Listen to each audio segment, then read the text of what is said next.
What's up, y'all? You owe her $10.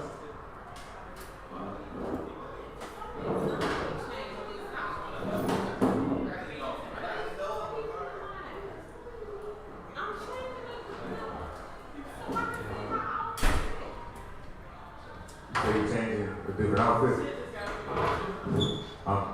Listen, I'm getting smoked. Like she talking shit, you talking shit. Wait a minute.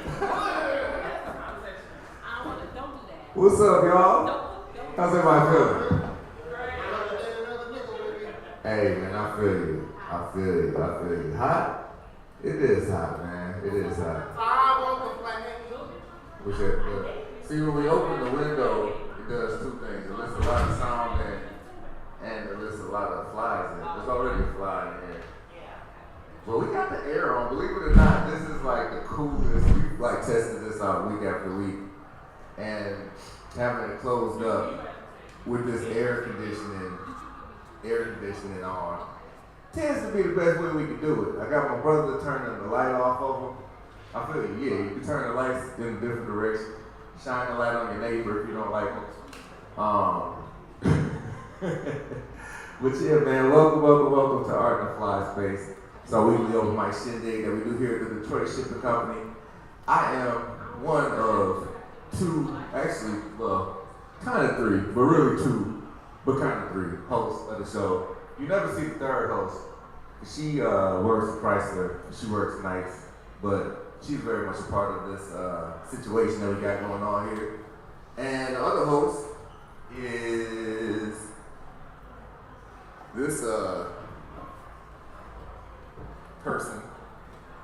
To my left, your right. My name is Dismantle, y'all. How y'all doing? Hey, man. Man. And I happen to be the third host. Every show, man, we start off with this conversation, man, to kind of get a feel of the people that are in the room, man, get comfortable with each other. Because it's really, like, difficult to,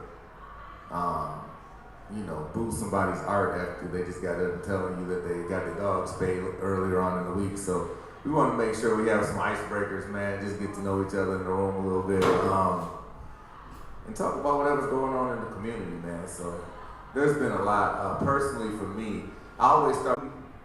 Fela. Okay, word. Fela's son, Sean, closed out the main stage on Sunday. And if anybody knows anything about our African brothers and sisters, you know that they take time. They take time with doing everything. They're not a rushed people. They're not a rushed culture. In Western society, everything, you gotta 8 to 5, you gotta get to work on time, you gotta do this on time, you gotta do that on time. In traditional African society, and it's hard to generalize traditional African society because Africa is so diverse. There's 146 different language groupings in Sudan alone, right? Each language represents a different tribe or a different person or people that are there. So we talking about the most diverse people on earth. So there's really no rubric for what traditional African society is. But in many traditional African societies, the more important you are, it's understood the later you're going to be, right? So if you don't have a meeting with the African king or African queen, and if it starts at 7, they're there at 7. No, they're getting there at 9. And your regular ass is getting there at 7, and you're gonna wait for them, and you're not gonna say anything about it, right? So, anybody that knows anything about Fela is legitimate African royalty. He was a jazz musician from Nigeria, I believe. I think it's Nigeria. That was heavily influenced by John Coltrane, and he played saxophone, and he absolutely created some of the most timeless music ever. Political music, revolutionary music, very African music, but heavily influenced by Foundation of Black Americans, John Coltrane being one of his main influences. So Fela has long passed away, but his sons carry on his lineage. And Sean, in particular, absolutely killed that shit, man. He was here on Sunday. And you know that he killed it because I was dressed super fly, right? I had my like African shorts on, and I had like my outfit and my Yeezys or whatever, and I was killing it. And it started raining, and he still came out customarily African royally late. And the shit was so dope, like I ruined a pair of shoes to dance in the rain to this brother, man. Like, I'll dance in the rain at any given time, but not in my Yeezys, man. So I ruined some Yeezys for him. And they were the fly Yeezys, not the, whatever, it doesn't matter. But it was a really dope show, man. All of the vendors were selling incense oils, and there were a couple dashikis with like some Obama and Oprah shirts sprinkled in there every booth, and Mindful Week. And it was funny because the clothing and everything, the jewelry was shockingly inexpensive. There was an African sister, you feel me? Like there was an African sister there that had this bracelet. I thought it was the dopest bracelet. I was like, how much is this bracelet, my sister? I knew she was about to tell me like at least 75. She's like, that's $15. Like, what? There was a brother that was selling dashikis. And you can always tell whether it's an authentically African-made dashiki because the African material is the exact same color on the inside as it is on the outside. If you get a dashiki that's made from Thailand or China or whatever the case may be, it's much lighter on the inside. The material is not all the way through, right? So these were dashikis that were made in his hometown, his homeland of Sudan. And I said, brother, how much are you, selling this for? And I was thinking he was gonna say $65, $70. $20. $20. Yeah. How many did you get? Two. And everything was just amazing until I got to this like Jamaican like tent. I was like super hungry or whatever. I had danced, I ruined my shoes, I was dancing in the rain. Fela performed for Sean performed probably for about an hour and a half. So I was parched, I was spent. Man, I went to get some oxtails from this little like Haitian Jamaican tent, something.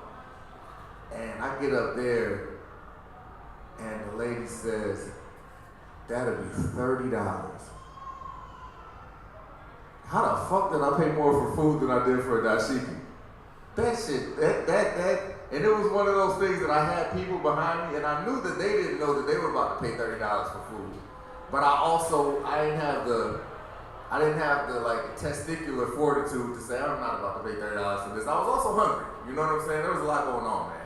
But I say that to say I had a good time at the African World Festival, and the oxtails were good. They had meat on them. Because sometimes it can go either way, you know what I'm saying? You can just get bone and sauce. Them ain't the good oxtails, man. But Detroit is such a dope place, and this past weekend reminded me, man. I've had several magical moments in this city over the summer. Recently had one with this brother, man, at TV Lounge at the Jerk and Yoloff after party, man. Like, just beautiful, beautiful times, man. So I love this city for that. You can have moments here that you don't really have anywhere else. Or if you do, you feel like you're in some other place of the world. So, brother, what you got for us, man? About what? I don't know. You said you're the host, right? Yeah. Fuck it. I'll make up some shit. Yeah, what up, though, y'all? How y'all doing? Alright. Yeah. It's hard to match that, man. That's a hard follow-up, brother. You danced for 2 hours in the rain, ruined some Yeezys, heard some incredible music, surrounded by beautiful women, you know what I'm saying, with inexpensive, authentic fucking clothing and jewelry, and some delicious ass oxtails that taxed your ass. Like, you can't, it's hard to top that. It's hard to top that. Oh, shit. I had a show Friday. I didn't make it to the World Festival on Friday, but it was an erotic show thrown by Three-Faced Poet. And it was fucking beautiful. It was outside of the Sweet Soul Bistro on 6 Mile and whatever that is. And it was really great. There's a lot of beautiful women. Was anybody there? No? Okay, well, like, it started raining on Friday, and everybody was outside, so they moved everybody inside right before it was my turn to go up, which means that all the boys before you are supposed to amp it up and get everybody warmed up, and then by the time you get to me, it's supposed to be like, oh, easy money, you know what I'm saying? So, One Single Rose killed it, Steven Sparrow killed it, everybody killed it, and then they moved everybody inside, which means that they had to reset the energy. So I had to go back up and start from the first performer's reset energy, which was not challenging, but took a lot of work, you know, because you can't just get in and just read your shit, because they're going to be talking over you and ordering drinks at the bar and all that shit, so you got to really, like, talk to them and warm them up and get them in the mood. But it was still fun, because I've had to do that in a while. Usually I go up, I'm not the first person up. Usually I go up after everybody did their shit already, so that was fun, man. It was a good challenge, and I appreciated it, and I killed it. What else? Shit. Oh, I got my first sample of my labels for my liquor bottles, because I make my own bourbon, for those who don't know. I got my first sample in. It looked really, really good. So I'm excited about that. His bourbon is incredible, man. Like, I'm not even, like, his bourbon is incredible. Thank you, brother. I appreciate that. Yeah, It's called the Brothers Blend is the name of it. It is a traditional bourbon infused with delicious shit. I'll just put it like that, okay? Yeah, That's the bottom. I'm not giving out the secret ingredients, but it does go hard to paint. Y'all see it soon. It's a process to get it from making that shit yourself into the stores and the magazine liquor stores, but I'm working on it. In the meantime, I'll be bootlegging on my damn self. So next time y'all see me, y'all should have a supply, and y'all can support that shit and get drunk and turn up. Yes. When you gonna make a sister's blend? Ooh. That's a good ass question. I'm probably not. It might be my vodka. When I make vodka, I might switch over and make the sisters blend the vodka. I don't make gin. Gin tastes terrible. Who said that? You did? You did it? Oh, sorry, man. I can't. If I don't like drinking it, it's hard to make it. You know what I mean? Because, you know, I gotta taste that shit all day, and I'm not doing gin like that. So yeah, man. Other than that, a lot of people complain about the hot weather. Stop complaining about the hot weather if you do. Cut that shit out, because just in December, you same motherfuckers complaining about how cold it is and how terrible this shit is. So cut it out, enjoy it, get your tan. You know what I'm saying? Wear your little tiny shorts and your open toe shoes and enjoy life, man. Like, take a vacation. Has anybody not been on a vacation this year at all? Like, been nowhere? Staycation. Okay, staycation. But you know what I'm saying? Like, it's not as challenging as you believe it is to take a vacation. Now, you want to go to Jamaica, you want to go to fucking Tokyo, now you're talking something a little different, but you go right to Chicago, 4-hour drive, niggas, put some gas in your car and, you know, get you a little hotel room, or just go for it in the morning time. Cincinnati is, you got a good time in Cincinnati? Yes, you can. That's right. That's right. Cincinnati's far. It's 3 hours. 3.5 hours. That ain't shit. That ain't nothing, man. I'll come get you. We'll drive it. There you go. There you go. There you go. But I'm telling y'all, man, treat yourselves, because I'm a firm believer, as we all should be. Y'all know, obviously, that life is unpredictable. You know what I mean? Right now, everybody here look like you got your health. You can move your arms and your legs and your fingers and your toes and shit like that. Enjoy it. Treat yourself. You work hard as fuck, man. Your friend right here, he work hard as fuck. Stop letting him not do the shit he pretend he want to do. Like, get on his ass about it, man. Because you gotta do it. You gotta live. You have to do this shit while you still got the ability to do it, because God forbid, knock on wood, you know what I'm saying? But you never know. You know what I mean? So, Mr. Jasper. The only difference between living and dying is whether or not you enjoy it. That's not true. That's not the only difference. But I see where you're going with it. Life and death are the same thing. Because they both end at death, right?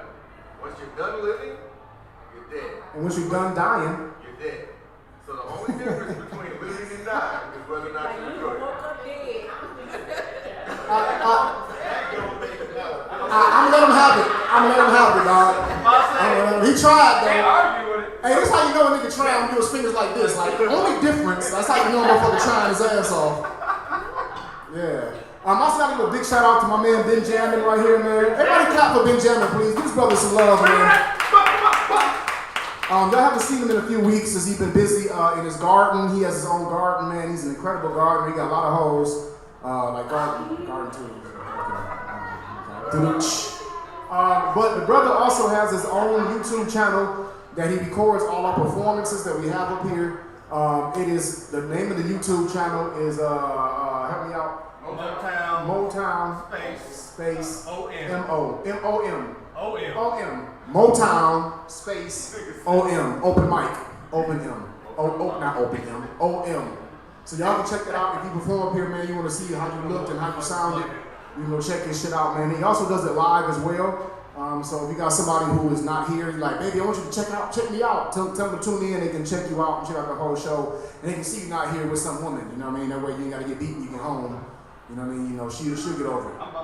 Other than that, we gonna get into some art, man, because that's what we're here for, partially. You know what I'm saying? Like, the art of conversation is art as well. So we've already been doing art. You know what I mean? Anyway, I do want to ask everybody though, since unless I missed it, how's everybody week? Everybody had a good last 7 days, should I say? Anybody have something really, really, really great happen that you want to share? Yes, sir. I saw George Clinton talking about Yes, I wanted to go to that so bad, bro. I know. What's so great and so terrible about it is I got a homeboy of mine who his mom is like in the Hall of Fame for Motown and shit. So whenever George Clinton comes in town, he calls her and they be backstage smoking with him and shit. And my man called me like, bro, man, let's get it. I'm like, oh. So it was, I'm glad you had a good time though, man. Did you get? Woo. That's right. That's how I do it all the Lions games. I never sit where I buy my seats at the Lions games. I always like, especially right after halftime, I just go right down to all the people, like, find me an empty seat, and I'm good to go. Yeah. But that's what's up, man. That's dope. Did you dance? Of course. Yeah. Not everybody dance. Some they do the little seat dance. It was like half the people were just like sitting there watching, and I'm like, no. Maybe they was high as fuck. Maybe they couldn't really, they was stuck. Maybe they was just stuck. You smoke weed? Yeah. Was you high as fuck? High as fuck, bro. See? That's why. When you was high as fuck, you'd been like, in your mind you'd been dancing your ass off, but your legs would have been moving, so, you know what I mean? High enough to dance, but not too high that I could. See? That's called balance. Not everybody got that. That's that sweet spot. Yeah. Anybody else have something really great happen to them recently? Yes, sir. Got melons in the garden. They little B cups right now, but first time. You got hoes and melons. First time I've grown watermelon this time. And shout out back to you, and of course Zeezy and everyone else that's been supporting us. Detroit got a free tree program, but for some reason they pump faked on me. But you know what I mean? Was able to use some other funds to buy some apple trees, so got Really? the apple trees popping too. That's fire. That's fire, bro. Yeah, that's fire. That's fire. Dog, so if you see me hopping your fence, just don't, like, you can shoot and like purposely miss. I'm just scared to get a couple apples. I'm gonna just send my dog out there. She just came in heat, man. She's ready for you. There you go. Okay. You gonna see her in the I'll say, garden? I'll say, don't have no interest in reply to that. I'm not even gonna ask any further questions about that one. I'm gonna let that one go. Anybody else have anything happen to you they want to talk about, or anything that you just wasn't so great you want to get off your chest?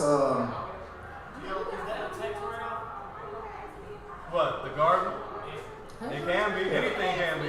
Hell yeah, But it's a my tax property write-off. is in a trust, so you're looking to put in your property there, whether you're doing a garden or not, if you want to, for tax reasons.